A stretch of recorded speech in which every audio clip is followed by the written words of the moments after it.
Dear students, welcome back to a new session. So as I discussed about biology of chordata, its origin and its distribution and also its size and everything I discussed in the previous class. So in this first unit itself, we have the you can see here in chordata, the first one is prochordata. This prochordata is called as the primitive chordate. Okay, so this prochordata is in this prochordata there are included two phyla. The first one is cephalochordata and urochordata. So coming to this cephalochordata and urochordata, we are going to study about their general characters of both cephalochordata and urochordata and its general characters, and as we have studied in the first semester, like for each one type study, like that for cephalochordata we are going to study about the example we can take is Branchiostoma. It is also called as Amphioxus, and for urochordata it is Ascidian or Cadmania. Okay, now coming to this, before going to the general characters of cephalochordata, we will see what is prochordata and how these two are included in prochordata. Okay, a small introduction for prochordata. Prochordata is a Greek word. So pro in the sense is first. Pro is first. Chord is chord. So these prochordata are the first formed primitive chordates, as I told you all. And what makes it as the primitive chordates and what is the prime factor they have observed is presence of notochord is a prime factor. So beside these prochordates will also, as I told you all in the previous class when I am telling about the introduction of chordata, I told you all the fundamental characters like presence of notochord, nerve cord and gill slits. So all these are included in this prochordata. Okay. So earlier what happens, so cephalochordata, which was included in the chordates, the notochord is present from the anterior to the posterior part, in this case of cephalochordata. So this is included in prochordata.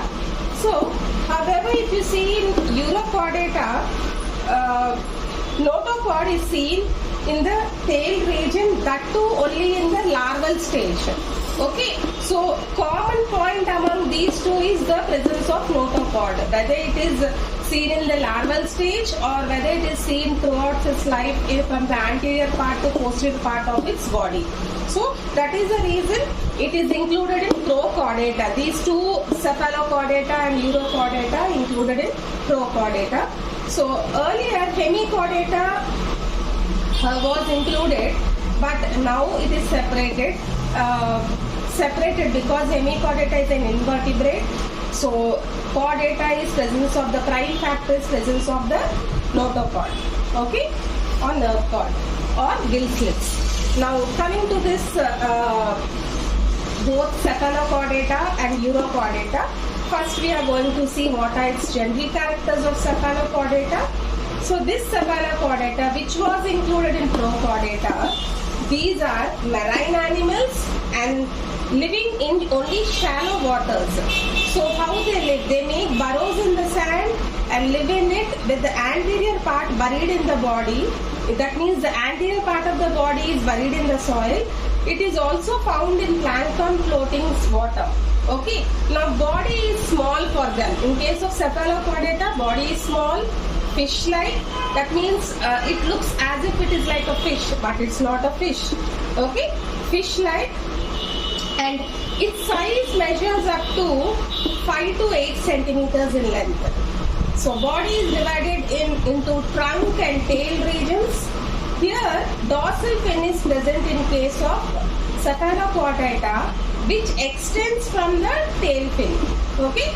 So if you see in this case there is no exoskeleton. In cephalochordata, no exoskeleton. And also the notochord is present in the case of cephalochordata. That is the reason it is included in prochordata, right? So notochord is in the form of rod-like structure which extends from the anterior part to the posterior part of the body.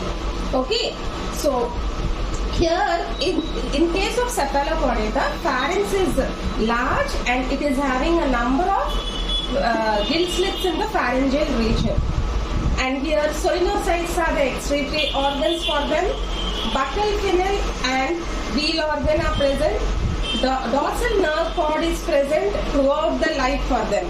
Here if you see in case of cephalochordata, sexes are separate. Okay, sexes are separate. In the life history, larva is present. So this cephalochordata, you can see, take the examples of Branchiostoma, it is also called as Amphioxus or Acimitron. Okay. Now this is about the cephalochordata. Now coming to urochordata. What are urochordates? How it is different from cephalochordata, but still it is included in prochordata. What is that we are going to see. So the urochordates are something which belongs to the chordate family only and included in prochordata. So according to it is a Greek word. If you see here, uro means, if you see tail, chord is cord. Okay, that means the other name given to this subphylum is tunicata. Okay, it is given as tunicata. Tunicata is nothing but, tunica is nothing but it is the outer covering. This tunica is also called as test. Okay, which is made up of substance, cellulose substance called as tunicine. We'll discuss that later. Now coming to the what are the scientists have proposed about this urochordata, we are going to see now. So the well-known classical philosopher Aristotle in the year around 884 to 322 BC was the first man to describe the simple Assyrian. He was the first man to describe the simple Assyrian and named as the Tetitim. Okay. So later so many discoveries have been from, that means most of the later lot of proposals have came about urochordata and also explained that, so each one put forward their view in the form of different characters for the urochordata. So now we are going to see what are the different characters which are slightly different from cephalochordata. Now if you see, these urochordatas are exclusively marine and cosmopolitan in distribution. So they live in all the seas, everywhere they are present, from shallow waters to deep waters. Whereas if you compare to cephalochordata, they live only in the shallow waters. But here, in case of urochordata, they live in all seas from shallow waters to deep waters. These are mostly sedentary. In the case it is fixed. Okay, these are simple or single or sometimes in the colonial forms. Okay, larval stage is complicated, whereas adult stage is simple here in this case. Larval stage is very complicated in case of Herdmania, that means urochordata, and the adult stage is simple. These urochordates exhibit different size, varies from 0.25 to 250 mm, shape, and also it is having different colors. Okay, so body in this urochordata, if you see, body is covered by protective tunic or test, that is outer covering.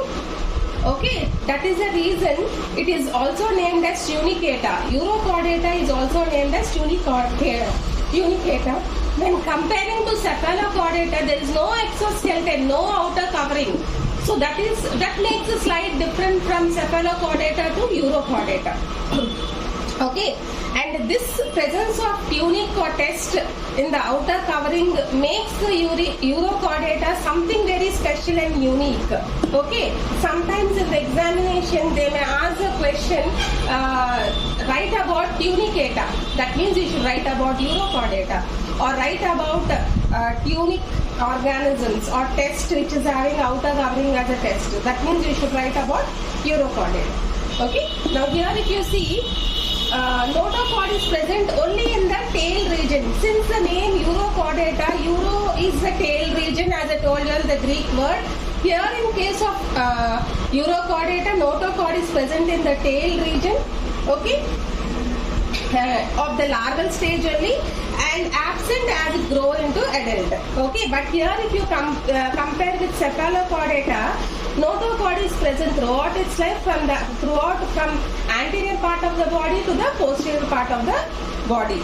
Okay, here coelom is absent for them, and if you see in Urochordata, alimentary canal possesses pharynx with endostyle and many gill slits are present here. Circulatory system is open type. Here in case of Urochordata, respiration is carried by chest and gill slits. Okay, and excretion is carried out by neural gland, pyloric gland and nephrocytes. Here in this case, development is indirect with a free swimming tailed larval stage. So development is indirect. And if you see here, this Urochordata has a unique character.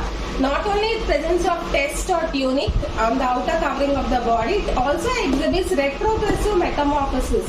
This retrogressive metamorphosis is a specialized character which exhibits only by Urochordatas. Okay, so as I told you before also, retrogressive metamorphosis is something which during the metamorphosis they lose all the important parts as by the time they reach to the adult stage. That is retrogressive metamorphosis. Okay, so these if you see here, reproduction is sexual, but multiplication is also done by sexual budding. So in some forms, the larval stage also attains sexual maturity without metamorphosis. Okay, and into an adult, and thus exhibits a phenomenon called as pedogenesis. Okay, pedogenesis, that means the larval stage before turning into the adult stage only it attains sexual maturity. That stage, the phenomenon exhibiting in the larval stage itself is only sexual maturity is called as pedogenesis. Okay, so this is about the general characters of Urochordata. So now today we have seen about the general characters of Cephalochordata and Urochordata. Now coming to the classification, it is given to Urochordata, that means classification of Tunicata or Urochordata we are going to see now. So Gadsden in the year 1895 has classified Urochordata basing on the anatomical characters and the embryological characters. Now this Urochordata,